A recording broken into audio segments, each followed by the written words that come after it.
Hello, this is Microphone Media. Please like, subscribe, and share. Thank you. ጤና ይስጥልኝ እንደምን ዋላችሁ እንደምን አደራችሁ በመላው ዓለም ላይ ያላችሁ አድማጮቻችን ሰላም ለእናንተ ይሁን። ይህ ማይክሮፎን ሚዲያ ቁጥር 2 ነው። ማይክሮፎን ሚዲያ ቁጥር 2 አዲስ ቻናላችን ነው። አድማጮቻችን አዲስ ስለሆነ ሰብስክራይብ ያላደረጋችሁ ሰብስክራይብ አድርጉ። ማይክሮፎን ሚዲያ መደበኛ ቻናላችን ሰብስክራይብ ብታደርጉም ይሄ አዲስ ስለሆነ ሰብስክራይብ አድርጋችሁ የደወል ምልክቷን ተጫኑ። ኦል ምትለዋንም መጫን አትርሱ በሏቸው እያለ ዩቲዩቦች እያስታወሱና ያለ በፍጥነት በማደግ ላይ ያለ ቻናላችን ነው። እንደዚህ አይነት ዛሬ ይዘንላችሁ መጥተን እንዳለ ነው። በጣም የሚገርም የሚያስደምም ነው። እውነት ለመናገር በአሁኑ በ2025 እንደዚህ አይነት ፍጻሜ ደግሞ በመሃል አዲስ አበባ ሆኖ የሚፈጸምበት ጊዜ እንዴት አይነት ወደ ኋላ ተመልሰዋል ኢትዮጵያ ብለህ በጣም የሚያሳዝን ነገር ነው የሚፈጸም ያለው። በእነዚህ የአዲስ አበባ ነዋሪዎች ከየቤታቸው ከየመንገዱ ታፍሰው ተወስደው ታስረው የሚደርስባቸው ያለው አንድ በአንድ ዝርዝር አድርገው ልከውልናል። እስከ መጨረሻ ከኛ ጋር ቆይታችሁ አዳምጡት። አስደንጋጭ የሆነ ነገር ነው የሚፈጸም ያለው። በኢትዮጵያ ህግ የለም ወይ? ምን አይነት አገር ነው ሆነ ያለችው? ወዴት ነው ምታመራ ያለችው? በተለይ ደግሞ ቀደም ብላችሁ ይሄ ሰውዬ ከመምጣቱ በፊት በኢህአዴግ ጊዜ የወጣችሁ ካላችሁ አሁን እውነት ለመናገር መንገዱ አብለጭልጮ ምናምን ሆነ ሊሆን ይችላል። ህዝቡ ግን ስቃይ ላይ ነው ያለው። ደሃ የማይወድ መንገድና መብራት የሚያከብርና የሚያመሰግን ሰው ነው የመጣባት። ሰው ላይ ሳይሆን ቁስ ላይ የሚሰራ ሰው ነው የመጣ እና አሁን የሚፈጸም ያለው ግን ጭራሽ እንደዚህ አይነት በአሁኑ ጊዜ ኢትዮጵያ ውስጥ ይደረጋል ወይ ነው የሚያስብለው። እኔ አዲስ አበባ እውነት ለመናገር ካሳንቺስ አንድ ጊዜ ያየሁት እዚህ አሜሪካን ሀገር እንኳን በምን ተአምር ልታደርገው ማትችል ፖሊሶቹን እንደፈለጉ ሙልጭ አርጎ ሰድቦ ስተት ነው ከተባለ ጻፉልኝ። በኢህአዴግ ጊዜ ፖሊስ ካሳንቺስ ፖሊስ እዛ ኦራኤል አካባቢ አስቆሞት ከዛ በኋላ ለምን እንደዚህ ያደረክ ምናምን ሲለው ሙልጭ አርጎ ሰደበው። ምንም ሊነካው አይችልም ነበር። አዲስ አበባ ፍጹም የሆነ ዲሞክራሲ ነበር እኮ። የሚገርፍ ፌደራል ፖሊስ ከሆነ ነው የከተማው የወረዳው የክፍለ ከተማው ፖሊሶች ከሆኑ የአዲስ አበባ ፖሊስ ኮሚሽን አባላት ከሆኑ ምንም ነገር አይነኩም ነበር። አሁን ግን ማንም ተራ ሰው ምንም ሲቪል የለበሰ ወስዶ ነው ብዙ ስቃይ የሚያደርስብህ። አጥንተው ማን ምን እንደሆነ ደግሞ በጣም የሚያሳዝነው ምን እንደሆነ ታውቃላችሁ? የአማራ ወላጆችን ለመያዝ የአማራ ባንዳዎችን ይመለምላሉ። ሁሉንም ስለ ያሉትን የአማራ ነዋሪዎች እዛ ምን ሀብት እንዳላቸው ምን ንብረት እንዳላቸው ምን አይነት መኪና እንደሚነዱ ሁሉም ነገር አጥንተው የሚያመጡ የትግራይም እንደዛ የኤርትራም እንደዛ የሌሎቹንም አጥንተው ነው የሚሰጧቸው። እነዚህ ሊዘረፉና ሊገረፉ የሚዘጋጁ ናቸው። ከዛ አልፎ ደግሞ የት እንደሚያደርሷቸው እነግራቸዋለን። እና ይሄንን አጠር አድርጌ ነው ማመጣላችሁ። እያንዳንዱ የምትደርሰዋ ግን ቶሎ እያልኩኝ እነግራቸዋለሁ። ግን ካሁን ሰዓት ጀምሮ ለሁሉም እንዲደርስ ላይክ አድርጉት። ላይክ አድርጋችሁ ጀምሩት። እኛ ምንም ነገር ስጡን አግዙን ምናምን አንልም። አንዲትና አንዲት የምንጠይቃችሁ ላይክ ማድረግ ነው። ሼር ማድረግ አንድ ሰው ለሁለት ሰው ብታረጉ ነው። ላይክ ካደረጋችሁ ግን ለብዙ ሼር እንዳደረጋችሁ አርጋችሁ ቁጠሩት። ምክንያቱም ህዝብ እንዲሰማው ነው የምንፈልገው። የዓለም ማህበረሰብም እንዲሰማ እናደርገዋለን። ሂውማን ራይትስ ዋችም ሌሎችንም እነዚህ ሰብአዊ መብት ተጣዋቂ ድርጅቶችንም እንዲሰሙት እናደርጋለን። የሚፈጸም ያለ ማለት ነው። እና እነዚህ የምታዩዋቸው ያላችሁ አድማጮቼ በቀጥታ ከጎደና የሚታፈሱ አለ፣ ከየቤታቸው የሚታፈሱ አለ፣ ተከራይተው ከሚኖሩበት የሚታፈሱ አለ፣ ከስራ ቦታቸው የሚታፈሱ አለ፣ እየነዱ እየሄዱ ሲኖትራክ ወይ ባጃጅ እየነዱ ያሉም አስቆመው አፍሰው የሚወስዷቸው አሉ። ታርጌት የተደረገ ነው። ዝም ብሎ ራንደምሊ አይደለም። አስጠንድተው ነው። በየአካባቢው ያለ ፖሊስ አስጠንድቶ ነው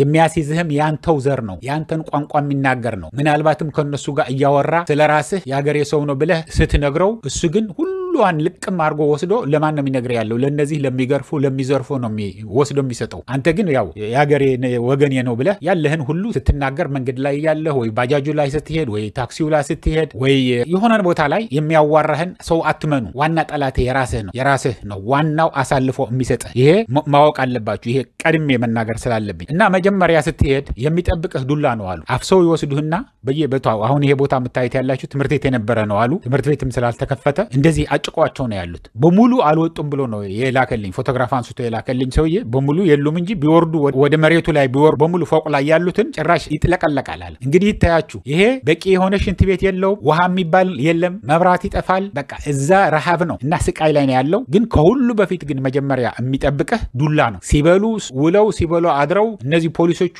ስፖርት ሲሰሩ ይውላሉ። ከዛ በኋላ አንተን ጭፍጭፍ ያደርጉሃል። ማስተማሪያ እንድትሆን ሲመቱ እንድትነሳ አይደለም። በቃ ስብርብር አርገው ይጥሉሃል። በተለይ ደግሞ ዘመድ ምናምን ብዙ የሌለህ ግን ንብረት ያለህን ሆነ ሲያገኙ እንደዛ ስብርብር አርገው አውጥተው ይጥሉሃል። ለማን? ለሌሎቹ እንዲፈሩ። ለአንተ አይተው ለኔ አይተ ተቀጣ የሚሉት አለ አይደለም አባባል። አንተን አይተው እንዲፈሩ ነው ዋናው ይህንን ስራ የሚሰራው። ከዛ በኋላ ይህንን ያዩና የአዲስ አበባ ሰው ደግሞ በጣም በተለይ አዲስ አበባ ተወልደ ያደገ ከሆነ ትንሽ ከሚደበድቡኝ ብሎ ስለሚፈራ ገንዘብ ካለው ቤትም ካላቸው ምንም ከሆነም በቃ ይከፍላሉ። ይህንን ስለሚያደርጉ የመጀመሪያ የሚጠብቅ ዱላ ነው እና ወይ ደግሞ መጀመሪያ ስትገባ ምን ያደርጋሉ? ለአንዳንዶቹ በቃ ግዴ የለም አትፍራ በቃ ቤተሰብ አሉ አይደለም እንዴ እናነጋግራለን ምናምን ይሉሃል ስልክ ካለ አምጣ ምናምን ይሉና ያግባቡሃል ለምን ገንዘብ እንድትሰጣቸው ነው ገንዘብ ሰጥተህ እንዲያስወጡ ሌላ ቦታ ደግሞ እንድትታሰር ነው በጣም የሚያሳዝነው ታስረህ ቆይተህ ቢፎቶህ እንኳን ደውለህ ለወላጆችህ ወይ ለሚስትህ ወይ ለወንድምህ ወይ ለሆነ ሰው አሳምነህ ገንዘብ እንኳን ትራንስፈር እኮ ነው የሚደረገው ደግሞ በጣም የሚገርማችሁ እንደሆነ ታውቃላችሁ የሻይ ብለህ የሚሰጥ እኮ አይደለም አሁን ከአካውንትህ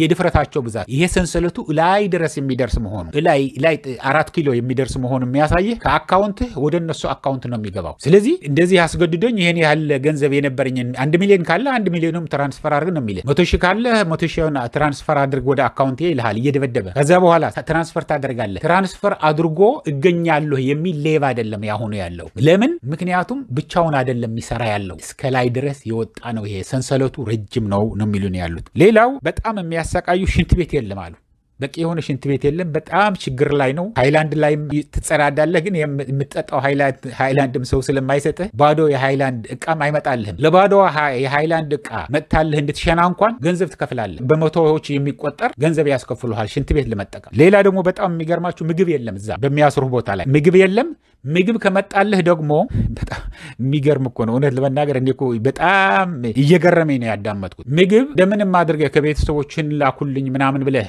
ይመጣልሃል አይደለም እንግዲህ ምግብ ሲገባ ወደ እስረኛ ይፈተሻል እና ያ ምግብ ደህና ነገር ከሆነ አይሰጡህም ግጥም አድርገው ራሳቸው ይበሉት እንግዲህ ተበድረው አሁን ኑሮ በጣም ተወደዋል ወይ አባቴ ታስረዋል ብሎ ወይ ባሌ ታስረዋል ብላለች ወይ ልጄ ታስረው ብላው ተበድረው ምን ብለው በቃ ያያመው እንደዚህ እንዳይሆን ብለው በደንብ ሰርተው ይልካሉ ከዛ በኋላ ከፍቶ ያያል ለመቅመስ ይቀምሳታል ከዛ አይሄድም ወደ እስረኛ ይበሏታል ጥርግ አድርጎ በነጋታው ሰሃን ይቆየዋል ይሄዳል ተመልሶ ይሄዳል ስለዚህ ምግብህንም አይሰጡህም ይበሉታል ብለዋል ይሄ ገንዘብ ደግሞ እንዳልኳችሁ ክፈል ነው ገንዘብ ክፈሉ ዋናው ከከፈልክ ያስወጣሃል እከፍላለሁ መጀመሪያም ፈርቶ አሁን ሰው ገና ከበር ስትገባ ጀምሮ ገንዘብ ከከፈልክ እኮ ደህና ነገር ማነሱም ካደረክላቸው ላነጋግርልህ ይችላል ሚድልማን እንደሚባለው ምንድነው የሚባለው ደላላዎች አሉ ያሰማሯቸው ናቸው እነዛ ደላሎችም የነሱ ሰዎች ናቸው የፖሊስ ሰራተኛ ነን የህግ አስከባሪ ነን ብለው የተቀመጡ ናቸው ግን ግዴለህም በቃ አነጋግረዋለሁ ገንዘብ ምናምን ይሄን ያህል ገንዘብ የተወሰነ ገንዘብ ትሰጣለህ ምናምን ይባላል አሁን ደግሞ የተወሰነ ሲሉ ትንሹ ምንም ነገር ለሌለው ቆራሊዮ እያለ የለቀመ የሚውለው ወይ ሊስትሮ እየጠረገ የሚውለው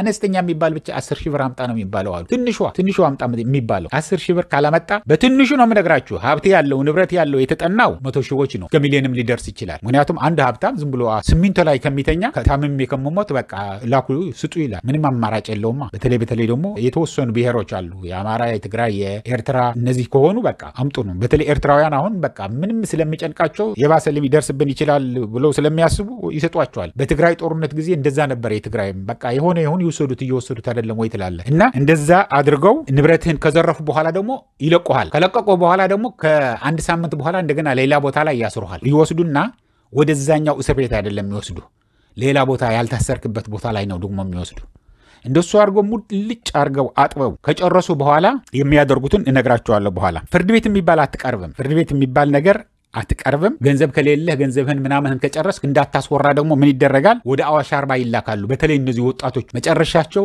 ካሁን ጀምሮ ሊጨርስላችሁ እነዚህ ወጣቶች ገንዘብ ካላቸው ከወላጆቻቸው ከምንም ከዘመድም ከምንም አምጣ ተብለው ምንም ነገር የለኝም የቀረ ከተባለ ወታደር ትሆናለህ ተብሎ በአሁኑ ጊዜ ወደ ውትድርና ነው አፍሶ የሚልኳቸው በዛው ነው የሚልኳቸው ወደ ስልጠና ስለዚህ እንዳልሳሳት ጽፎ ይላከልኝ እኮ ነው ፍርድ ቤት አትቀርም አዋሽ አርባ ትላካለ የዘመዶችህን ቁጥር ደግሞ የዘመዶችህን የት እንዳሉ ይጠይቁሃል እነዚህ ገንዘብ ያላቸው ዘመዶች ካሉ ንብረት ያላቸው ገንዘብ እና ዋስ ሊሆኑ ይችላል የሚችሉትን ምናምን ይሏቸዋል መጀመሪያ ዋስ ሊሆን ይችላል ዋስ አይደለም የሚፈልግ ያለው ገንዘብ ሊከፍልለት ይችላል ወይ ነው ገንዘብ ክፈሉለት አለበለዚያ ግን በቃ አፍሰን እንዲናጠፋዋለን ምናምን የሚል ያጠፉታል ነው ይሄ ደላላ ነው ብሎ የሚያወራ ይላካል ማለት ነው ወደ ቤተሰብ ከዛ በኋላ እንደዚህ እየተባልኩማ እንዴት ምን ላድርግ ብሎ እቁም ገብቶ መንገድ ወደና ላይ ለምነው እንዲያስወጣ ይሞክራል ግን መጨረሻ ገንዘቡ እንደጨረሰ አይለቀቅም ይሄንን ማወቅ ያለባችሁ ማለት ነው ሌላ ንብረት ነው ንብረት አድማጮች በተለይ መንገድ ላይ ከያዙ ሲኖትራክ ካለ በቃ ያሸጡሃል አምጣ እያሉ እያሰሩ እየገረፉ ምንም ነገር ሊያንቀሳቀሱ አይችሉም ከዛ በኋላ ንብረቷ እንዳለች ያሸጡሃል በሌላ ስም አድርገው ራሳቸው ይገዙታል በቃ እኛ እንከፍልልሃለን አንተ ዝም ብለህ ብቻ ፈርም እዚህ ተብሎ ይፈርማል። ከዛ በኋላ ፈርሞ ባጃጅና እነዚህ ሲኖትራክ በከፍተኛ ደረጃ እየዘረፏቸው ነው ያለው አሉ። ፈታተው ይሸጡዋቸዋል፣ ያርዷቸዋል። ማረድ የሚባል አለ አሉ። ማረድ ምንድነው ብዬ ስጠይቀው ይወስዱና ብትንቱን ነው ያወጡታል ማኪናውን። ከዛ በኋላ መለዋወጫ ሆኖ ይሸጣል ማለት ነው። የሲኖትራክ ዕቃ አሁን ለምሳሌ እንደ አዲስ ተፈቶ የሚሸጠው ለተበላሸ ሲኖትራክ ማሰሪያ ለገራጆች ይሸጣል ማለት ነው። ስለዚህ እንዲታረዱም ይደረጋል። ባጃጆቹንም ይሄ ስም ሊዞር አይችልም፣ ምናልባት በኋላም ሊያስጠይቀን ይችላል ብሎ የሚፈሩትን ነው የሚያደርጉትን መነግራችሁ ያለው። የማይደረግ ወንጀል የለም የማይፈጸም። እንዴት አይነት ነገር ነው ያለው ብለህ የሚጨንቅህ እኮ ነው። ወስዶ ቀምቶ ንብረትህን ሌላ ይቀር ኮንዶሚኒየም 2-3 ኮንዶሚኒየም የነበራቸው ቤት ያላቸው ሀብታሞች አሉ። እነሱን ይዙና በቃ ይህን ያህል ኮንዶሚኒየም አለ አንድ ስጠኝ ይልሃል። ከዛ ወድህም ሳይሆን በግድህ እንደሸጥክለት አስመስለህ የሚሰጣቸው አሉ። እነዚህ የኦሮሞ ተወላጆችን የሚወስዱት የኦሮሞ ብልጽግና አባላት የሆኑ እነዚህ ወታደርም የሆኑ ምን የፈለገ ስም በሏቸው ኦሮሞዎቹ ነው ያለኝ። ልክ ድሮ ምንድን ነበር የሚባለው አጋዚያን የትግራይ አጋዚያን ናቸው የሚሏቸው። ሁሉንም ወታደር ያዩትን አጋዚያን ይባል ነበር አሉ። አሁንም ኦሮሞዎች ነው የሚሏቸው፣ ኦሮምኛ ስለሚያወሩ ስለሚሰማቸው ማለት ነው። ፖሊሲውን ምን ይሁን አይታወቅም። እና ኮንዶሚኒየም ሳይቀር የወሰዱባቸው አሉ። ይህ ሁሉ ደግሞ ስቃይ ሲሚንቶ ላይ እየተኛህ ነው። ምትበላው የለህም። ልትበላው የተላከልህን ለራሳቸው ወስደው እየበሉ ዱላው እየተጨፈጨፍክ ነው የሚኖር ያለው። ይሄ ምንድነው ጥፋት የሰራችሁት ቢባል ወይ ትግራይ ሆነው የተወለዱ ወይ አማራ ሆነው የተወለዱ ወይ ደግሞ ኤርትራ ሆነው የተወለዱ ወይ ደግሞ ሌላ የተጠረጠሩ ጉራጌም ሌላም ብሔር ሊሆን ይችላል። አፈሳው አሁን የሚታፈሰው በብዛት ለውትድርና የሚታፈሰው የኦሮሞና የደቡብ ህዝቦች ነው። አፈሳ ታፍሰው የሚሄዱት በብዛት የሚሄዱት የሌሎቹ ለገንዘብ ነው መጀመሪያ የሚፈልጓቸው። ለገንዘባቸው ይፈልጋሉ እንጂ በብዛት እነዚህ ታፍሰው ሂደው እጃቸው የሚሰጡ ያሉት የሚበዙ 60% ከ50% በላይ ብቻ የኦሮሞ ተወላጆች፣ ከዛ በኋላ ደግሞ ደቡብ ብሔረሰቦች ናቸው። እነዚህ ምንም ከተማ አይተው የማያውቁትን 20,000 30,000 እንሰጣቸዋለን ለወላጆቻቸው ነው ብለው ለወላጆቻቸውም ዝም ብለው 1-2 ከጣሉላቸው ውሰዱት ምንም ችግር የለም ይላሉ። ብዙ ልጆችም ያሏቸው አሉ። ስለዚህ ይሰጧቸዋል። ልክ እንደቃ ነገ ጠዋት እመልስላቸዋለሁ ብለህ እንደምትዋሰው ስጡኝ ይሄን ያህል ሰው ነው የሚለው አሉ የሚላኩትን። እና ይህንን ያለው አድማጮቼ በጣም የሚገርም ነው።